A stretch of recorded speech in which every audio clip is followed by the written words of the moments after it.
Welcome back. This is Becoming Less Needy, episode 17. Yeah. We're going to have like a dance party or something for episode 20. Are we? I cannot believe we've done this for almost 20 weeks. Yeah, I saw a stat, and now I don't remember what it was, but it was like most podcasts don't make it past their 15th episode. Well, hello. Yeah. We have. We did it. We have arrived. I know. Yeah, I was like, that doesn't seem realistic because... Well, maybe they only do one a month or something. I guess. Yeah, that's true. I guess not everybody does them once a week, but still.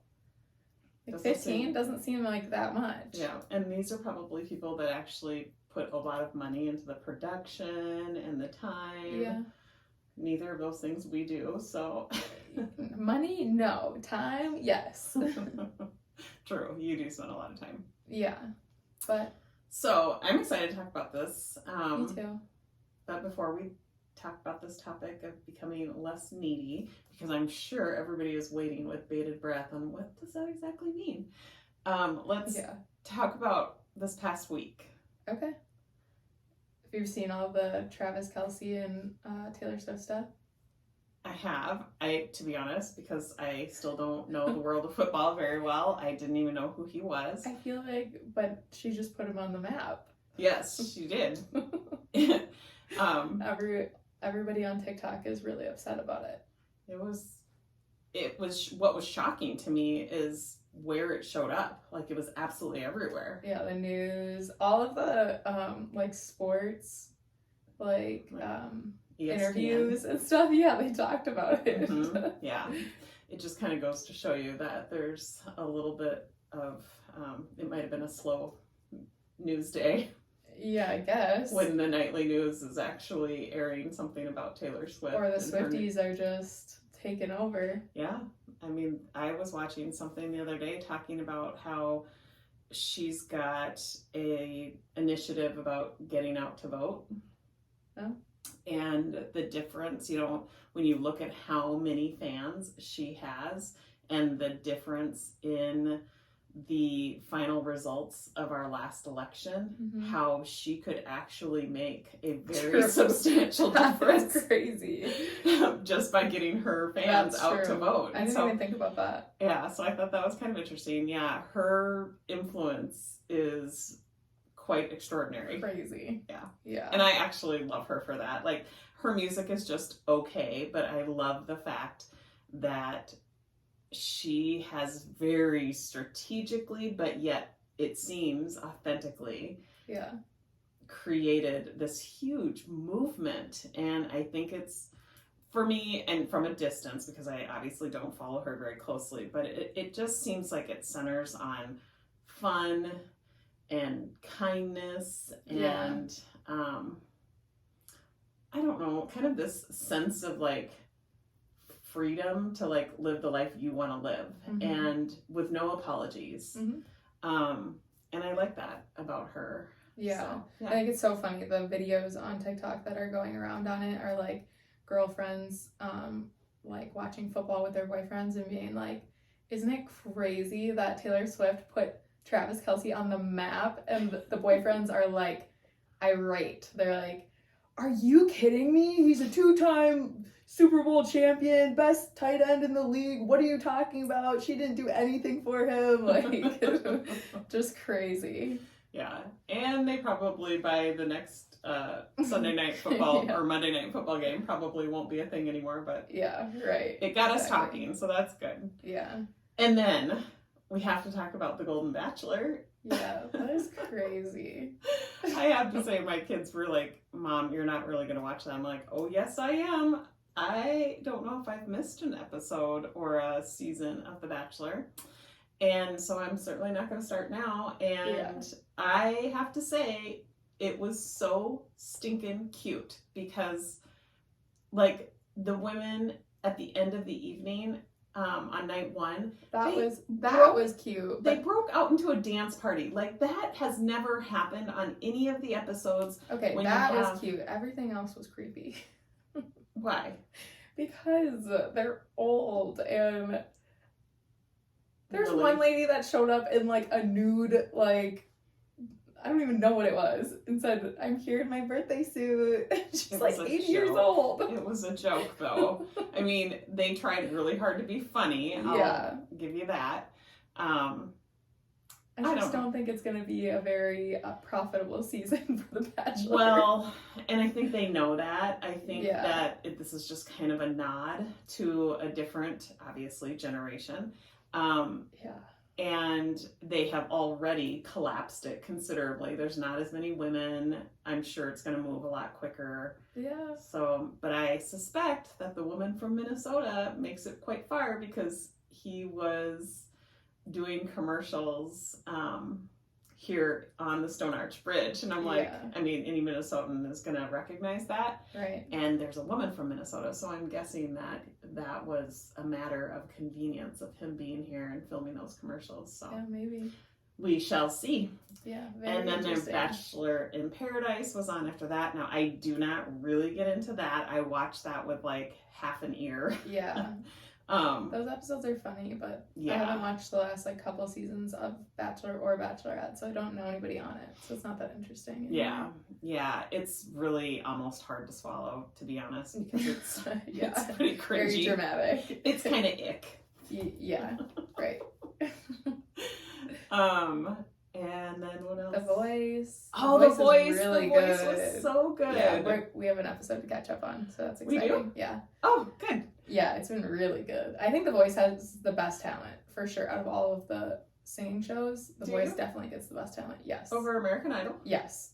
Yes, 100 times yes. Really? Yeah. I don't really like the judges on American Idol either, so maybe that's why I like The Voice And better. Griffin would definitely argue with you because he loves America's Got Talent. Yeah. And one of my besties, who happens to be super talented, married a very talented guy who cool. I actually don't know if he ended up getting on or not, but he definitely deserves to be on. Yeah. He's so wickedly talented. Yeah, Shout out awesome. to Papa Bear Norton. Mm-hmm. I'm sure he doesn't listen, but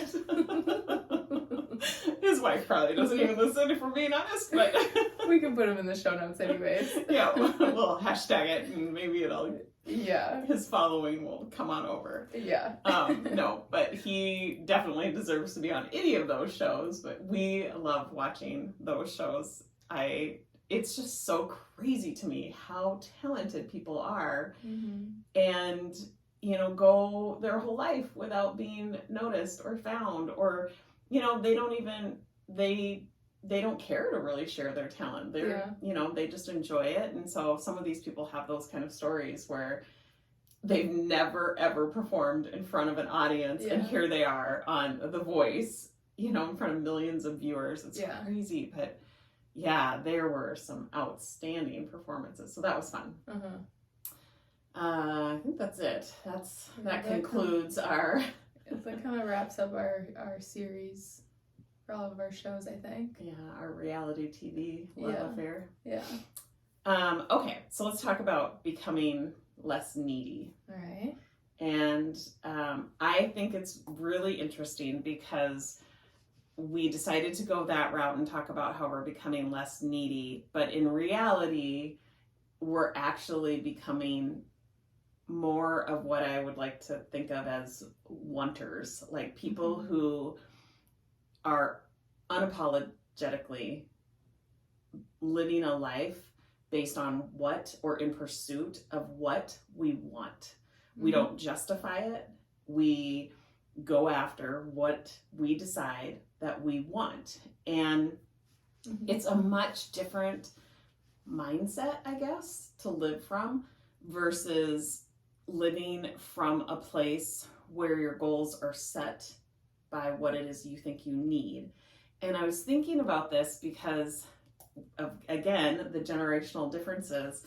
I don't know if this is so much of a stretch for you as it is for me, because when I was growing up, if I would say, "Oh, Mom, I need these jeans," she would immediately say to me, "Do you really need these jeans or do you want these jeans?" And no matter how she meant it, my interpretation of what she said to me was like, there's a very distinct difference, and the need is almost based on, you know, do you need it to live kind of thing, right? It like, it kind of, I don't know, insinuates that needs are scarce resources that you, or necessities, I guess, for life. And so, and I feel like that messaging was like, choose your words carefully, and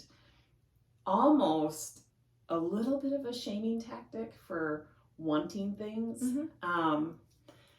So it's always kind of given me pause when I think about, you know, do I need or do I want something? You know, if I make that, you know, kind of error in the words that I choose, and I say, you know, I need that, I will catch myself and be like, okay, do I need that? And doesn't really matter if I do or I don't, I'll still get it. I don't. Yeah, interesting. But yeah, I just think that more than anything, even more than being corrected, I think growing up in my generation, and for sure in like my mom's generation, you did live from a place of, you know, making sure that you're going after your needs, and a lot of people were living to meet needs. Their goals were set for needs. And often it kind of positioned you in a place of having to justify it, you know. So if you said you needed a new home, right, or we need to move, or we need to build this new house, you would feel like you have to justify it because those resources are probably coming from another person, right, and going to you, and so you feel the need to justify it. Or if I need more money, so it's almost like this scarcity kind of mentality that you're living from. Whereas if you say you want something and you decide that you're going to go after something that you want, and you don't have to justify it because you simply want it. Nobody's going to argue with you whether you want it or not. You're the only one that gets to decide that. Yeah. And it's really, I don't know, it's just an interesting place to be in. And my mindset, I can operate, especially in business, so much more easily. Things are so much more clear to me when I decide what it is that I want and get myself out of the confines of scarcity and into like more of this kind of abundance type feeling. So we together have decided we are going to be way more wanty. We're going to become wanters. We're going to become less needy. Yeah. So what are your thoughts on it? Well, I think that it's such an interesting perspective because obviously there's always things that we want, and then I think that we can kind of take those wants and like when you play them up a notch, you consider them needs, is like almost like in a manipulative way. Yeah, like if you want something so bad, you're like, I need that. But it's so interesting because it's like, if you would stay in this mindset of wanting, you would never have that like scarcity or like, I feel like it's like anxiousness, like when Grippy. you need something, yeah, it feels like tight, like yeah, I need it, and then it's like it's out of your control. Yes, like that's what you're saying. When I need something rather than I want something, is like it's not in my control of like something that I can have or get, right, or it feels farther out than it's something that I want. And I just think that's so interesting. I feel like we've been listening to the book 10X, is that what it's called, with Dan Sullivan and Hardy. Benjamin Hardy. Dr. Benjamin Hardy. It's a really great book, and they talk about this concept of needing versus wanting. And Dan Sullivan says that you should commit to the world of wanting because, like you said, you never have to justify the things that you want. There is no scarcity in the world of wanting, and it's all about abundance and creation. and wanting creates new opportunities and ideas and resources for you. Mm-hmm. And I think that that's just such a powerful mindset. Yeah. I think it's on, it feels, needing feels very finite, and wanting has infinite possibilities. Yeah. Right? So it feels very expansive. It requires you to actually be operating from like this feeling of freedom, which I think is super interesting, because we were just on a group coaching call this week, and I was sharing with our clients how my self-coaching session went and how I had just decided on that day that I wanted to operate from a feeling of freedom. And I gave them all sorts of reasons and I guess background on how I came to that conclusion and how I came to that decision. And then we finished this book, which kind of explains, the difference between wanting and needing, and wanting to almost be a freedom. You have the freedom to want, where needing is very confined. Yeah. And I think that it was such a good perspective switch for me right now, because I'm working on my program for our company. Through like our coach training, we have to make our own program that will be shared within our company. And I just was thinking about it, and my program is going to be on dating. And when it comes to dating, the difference between wanting and needing like means everything. And I've never seen it that way, but so give an example, like wanting and needing in the actual person, or in their qualities or their characteristics, or wanting everything, and needing everything, all of it, a boyfriend or a anything when it comes to dating. The difference between wanting and needing for any part of dating, I think, is so important, because like when I think of it in context of like past relationships, like I wish I would have had this perspective, because I feel like I'd say with most of my relationships, I created this narrative in my mind that I needed the other person, especially like relationships that were like further down the road. Like I definitely had this idea that like I couldn't end because I needed that person, or like I don't see myself as an obsessive person, especially in relationships. Like I definitely am not like obsessive by any means, but I feel like it's funny like when I look back, because I'm realizing all of the unnecessary suffering that came from like being in the mindset of needing the other person. And it's like I don't know, if I would have had this mindset of like wanting and like the abundance and like creation that comes with it, I feel like I would have gotten myself out of a lot of unnecessary suffering that came with some of my relationships, that I was very much in this like needing mindset. So you were needy.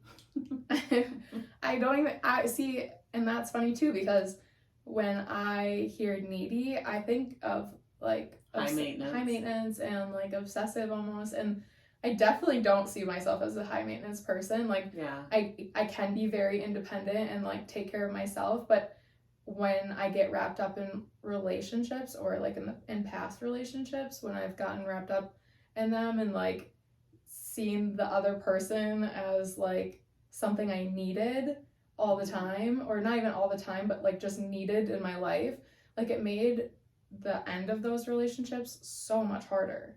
Like rather than looking at them and the relationship as something I want and something that is like abundant and exciting, and like there's all these possibilities and opportunities within the relationship, it's like I became so closed off and like was in this scarcity, like I hope this never ends because that will be so horrible, like I need this person. Right, what would I do?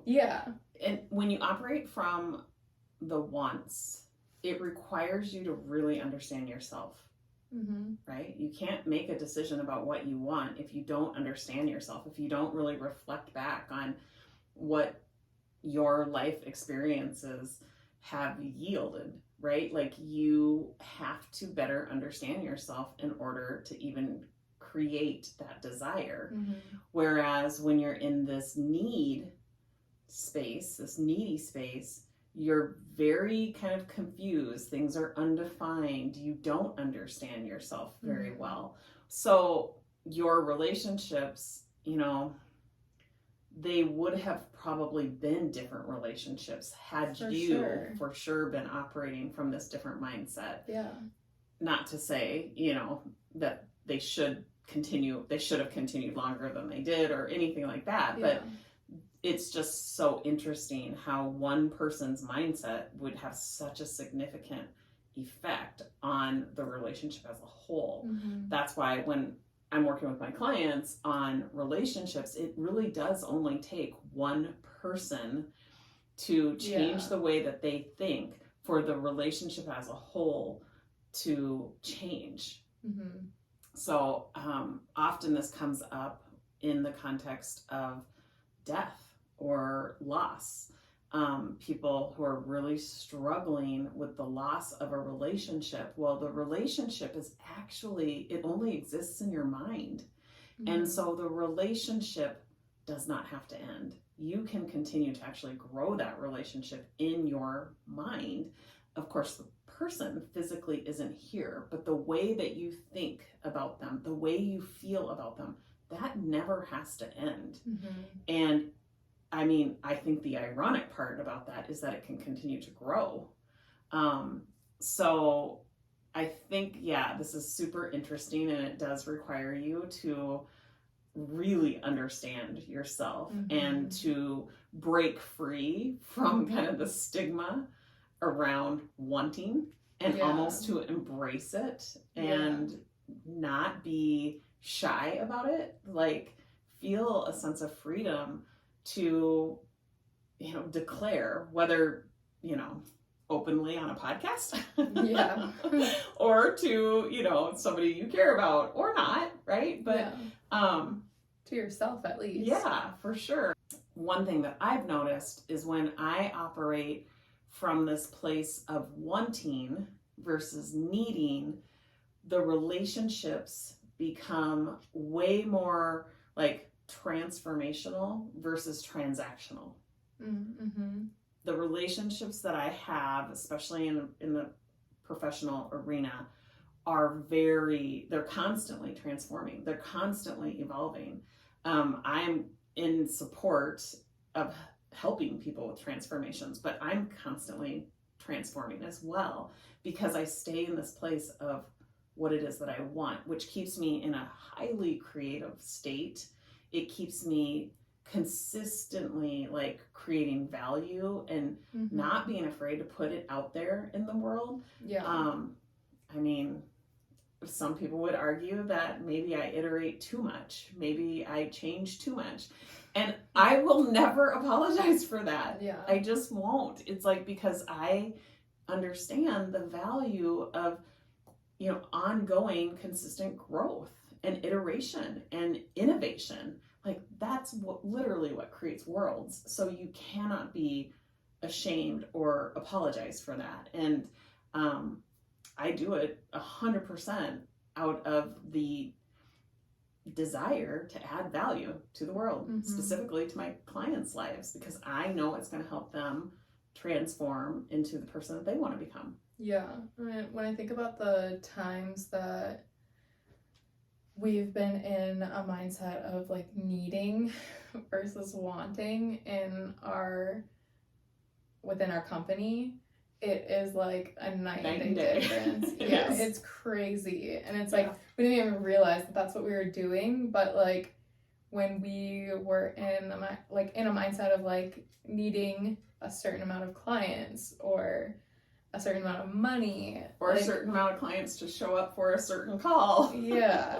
It's like, it distracts our focus of just wanting to provide value, which is like the whole reason why we created the company in the first place. The whole reason why you're a life coach and I'm training to be a life coach is to like provide value and help people. And it's like, when we're in that needy state of mind, it's like we go into this scarcity mode Mm-hmm. and we shift our focus away from providing value, and it like blocks our creativity and all of the possible opportunities because we're in such a like scarce mode Right. of doing things. Yeah, you almost have tunnel vision, and creativity shuts off, where, you know, creativity in and of itself is not a scarce resource. Mm-hmm. It's actually one, you know, that the skill of being creative, or the vibe of being, you know, creative, is what actually propels more creativity, more innovation. And so doing whatever you can to stay in that place when you're there.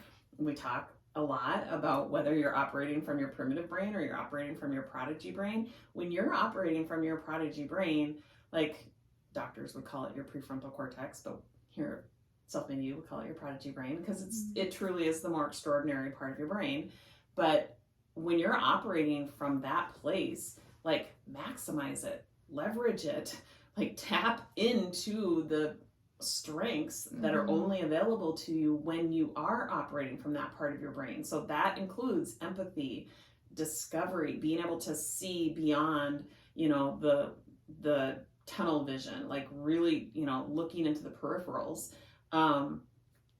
Innovation, right? Like, you cannot innovate when you are operating from fear or scarcity that's coming from your primitive brain. So we are constantly working on kind of the mental fitness techniques to strengthen that part of the prodigy brain, so that our clients, and hopefully people that are future clients, will learn, you know, the distinct difference, so that they can intercept, so that they can shift quicker, so that they can rebound quicker, so that they notice, they have an awareness when they're operating from scarcity or they're operating from abundancy. So it's just a much better place to be. And I think once you allow yourself to actually feel that, to actually experience it, you just cannot argue the difference. And so I think it's just such a fun place to build a business from, for sure, to live from. I think it's funny because there's been times where like I've convinced myself that I need something, or like needed to be with someone, and like then in hindsight, like when I look back at it, like I'm like, wait, I didn't even want to be with that person. Like, why did I convince myself that I needed that person? And I think that it's common, like, especially with relationships, like, and that's not across the board, right? Where you're just probably thinking of like no. I'm thinking about some of your ex-boyfriends who No. I adore. And I don't even think boyfriends necessarily is who I'm talking about. Okay. Like somebody, like if I was talking to someone, like I feel like there has been those times where it's like I convinced myself that I needed to be with a person or in a relationship or whatever, and then it's like it ends or whatever and we stop talking, and then I'm like, I didn't even want to be with them. Like, I don't want that. Like, what the heck? Why did I convince myself that I needed this relationship, or needed to talk to somebody, or needed whatever? Like, I think it's so funny when you actually pull these perspectives apart. You realize you don't need it or want it. It's just like, but it's funny where our mind goes. Like especially when you're in that like scarcity mode, it's like, no, I need that. Like, I will not be okay, or like, I cannot do this on my own. Like, I need it. And it's like, if you really step back, it's like, no, you don't. Yeah, I just totally had an aha by you saying that. That's exactly how I feel about alcohol. That like kind of blows my mind a little bit, because I used to think that I needed it. And now in retrospect, I realize not only did I not need it, I didn't even really want it. But I was operating from this mindset that I needed it, and it was a very grippy, scarce type thing, you know, that if I didn't have it right then, it wasn't going to be available, or if I didn't take advantage of it right then, you know, my evening wouldn't go the way I wanted it to. Right. And, but did I ever really want it? I don't know if I did, you know, it's so interesting. Yeah. It's, I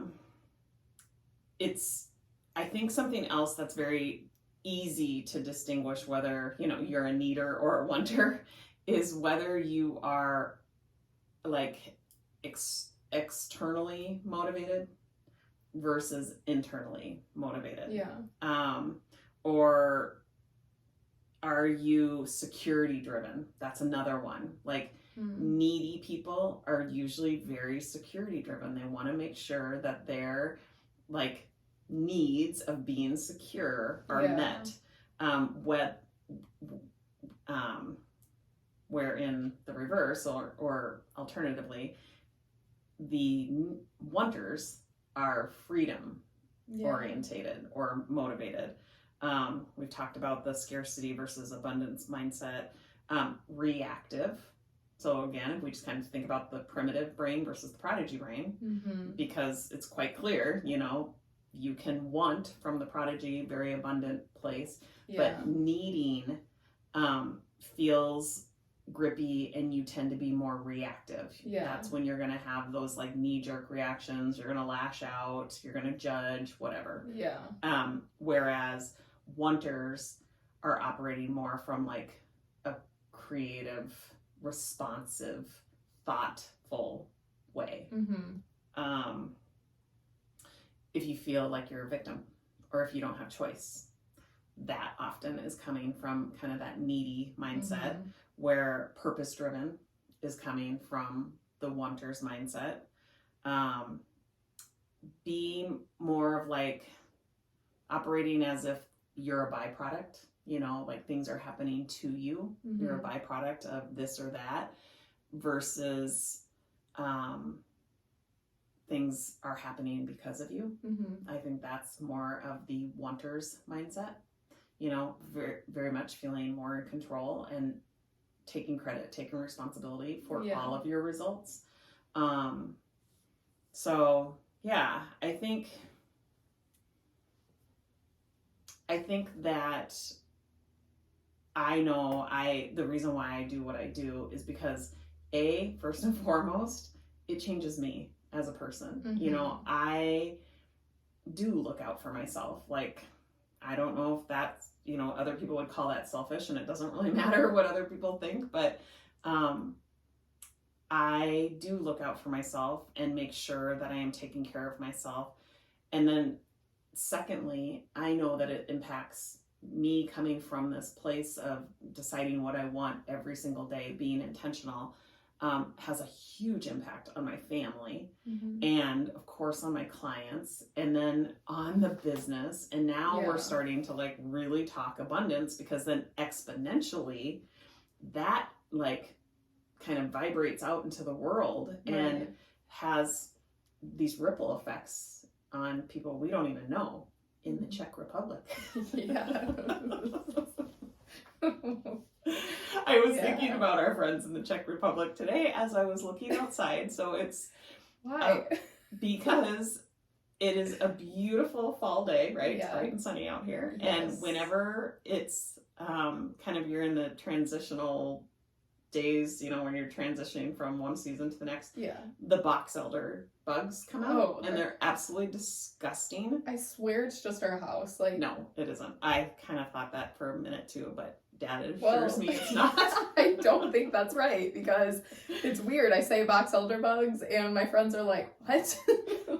Like, oh, they only show up at our house? Cool. No, I do think that they're more prominent in the like more just our house rural areas, like where there's more trees, because I think that they come from a tree.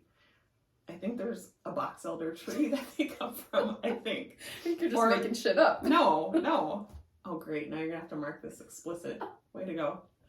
I didn't know that was an issue. Well, I've been marking you have to, I think. No, you You don't? You only have to mark it explicit if you use foul language like you just did. Okay. Okay. Okay, so anyways, there's a box elder tree. Okay, now I know the bugs don't come from the tree, but they're attracted to the tree. So if you have box elder trees in your vicinity, then you're going to have more box elder bugs, which are very disgusting. They are attracted to light colors, and our house is a light color. That's why they're on our house. Where did you learn all this? Well, it's not hard to figure out when you see a tree that's covered with bugs and your house is light. So I just came to the conclusion. Oh, interesting. No, I don't know how I know that, but I know that. Okay, well, they're disgusting and they're everywhere out here. But anyways, why did that make you think of our Czech friends? Because I was wondering if they have box elder bugs. No, it's become like cheap entertainment for the weens. They sit and watch the box elders on the window, and yeah, they try to catch them from the window, from the inside. Yeah, so this is why we watch reality TV, because the box elder bugs are entertainment. I feel like we do go days on end without leaving the house, and then it's like, well, I do for sure. Yeah, it's like we went and got Pokeball last night, and I'm like, oh my god, I actually get to leave the house. I could go a week easy without leaving the house, because I get up early, start coaching. I coach usually until, I don't know, later. Sometimes it can be 6:30-ish. Have dinner, watch TV, and Groundhog's Day, you do it all over again. Watch some box elder bugs. A few box elder bugs here and there. Yeah, no, but outside of the box elder bugs, it is a beautiful, beautiful fall day here. Yeah. Sadly, we got outside. Yeah, we got huge rain and a lot of wind, I think, overnight. So all of the super pretty trees lost their leaves. But yeah, it is something super special here in Minnesota during this time of year. Mm-hmm. So if you have not visited Minnesota in late September, early October, I highly recommend it. Yeah. Yeah. All right. Well, there we go. Put that on your want list for all of you who have never visited Minnesota. There you go. There are so many cool things to do here. Yeah. But we'll save those things for another podcast. We'll see you next week. Yep.